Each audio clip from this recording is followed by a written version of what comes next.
ছেলের লাশের পাশে বসে তার মা লাশকে একটা প্রশ্ন করলো।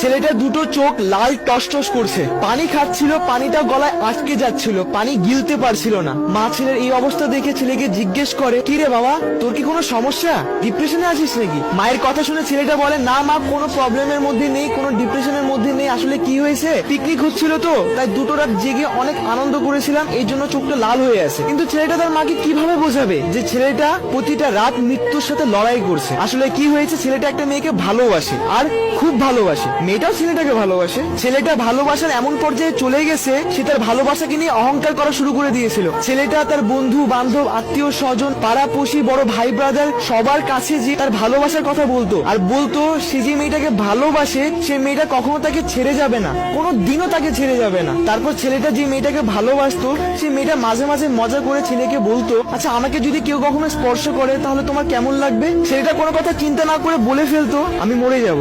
তারপর যখন মেয়েটা বলতো, আচ্ছা আমার যদি কখনো অন্য জায়গায় বিয়ে হয়ে যায় তখন তোমার কেমন লাগবে? তখন ছেলেটা বলতো, যে রাত্রে তোমার শরীর থেকে লাল শাড়ি খোলা হবে সেই রাত্রে আমাকে সাদা কাফন পরানো হবে। ছেলেটার মুখ থেকে এসব কথা শুনলেই তার প্রেমিকা তাকে ঠাস করে একটা থাপ্পড় দিত, আর বলতো, এইসব কথা যদি তুই কোনদিন বলিস না তাহলে কিন্তু তোর একদিন কি আমার একদিন, পাগল একটা, দ্বিতীয়বার যেন তোর মুখে এইসব আবল তাবল কথা আর না শুনি। তখন ছেলেটা বলতো, আচ্ছা শুনবা না, আর কখনো এরকম কিছু করবো না, শুধু তুমি আমাকে ছেড়ে যেও না। মেয়েটা ছেলেটাকে বলতো, তুমি পাগল একটা। তারপর যখন তাদের প্রেমের সম্পর্ক 3 বছর পার হয়ে যায়, হঠাৎ করে মেয়েটার পরিবার মেয়েটার জন্য পাত্র খুঁজতে শুরু করে, মেয়েটার বিয়ে দেওয়ার জন্য।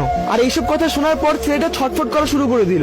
তারপর মেয়েটার পরিবার মেয়েটার জন্য পাত্র খোঁজা শুরু করে দেয়, আর ছেলেটার চাকরি খোঁজা শুরু করে দেয়। মেয়েটার পরিবার একটার পর একটা পাত্র খুঁজতে থাকে, আর ছেলেটা একটার পর একটা চাকরি খুঁজতে থাকে। এন্ড এট দ্য এন্ড মেয়েটার পরিবার মেয়েটার জন্য ভালো পাত্র পেয়ে যায়, কিন্তু ছেলেটা ভালো কাজ, ভালো চাকরি পায় না। তারপর যখন পছন্দ করা পাত্রের সাথে মেয়েটার বিয়ের সময় চলে আসে, তখন মেয়েটা ছেলেটার কাছে এসে বলে, দেখো টাকা ছাড়া তো জীবন চলা একদম অসম্ভব ব্যাপার, জীবন চলার জন্য একটু হলেও টাকা দরকার, তা না হলে কোনো কিছুই সম্ভব না। তখন ছেলেটা বলে, প্লিজ তুমি একটু অপেক্ষা করো, আমি একটা না একটা ব্যবস্থা করেই ফেলবো, এভাবে আমাকে ছেড়ে যেও না প্লিজ। তখন মেয়েটা বলল, এভাবে আর কতদিন চলবে? দেখো সবার পরিবারে একটা ইচ্ছা থাকে, আর আমিও বড় হচ্ছি, এভাবে আর কতদিন চলবে?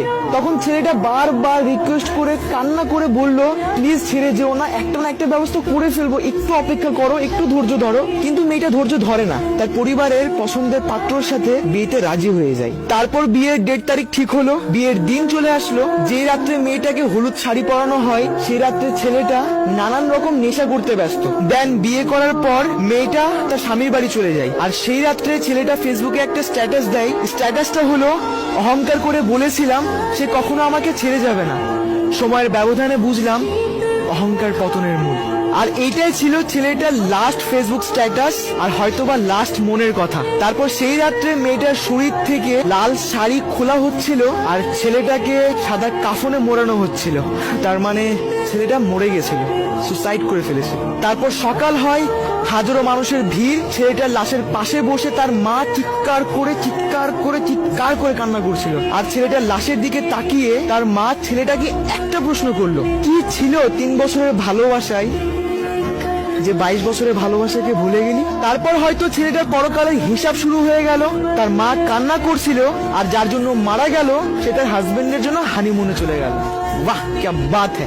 যারা শুনছো তাদের সবাইকে বলছি, এগুলোকে ভালোবাসা না, এগুলোকে জিদ বলা হয়। So guys, if you like this video,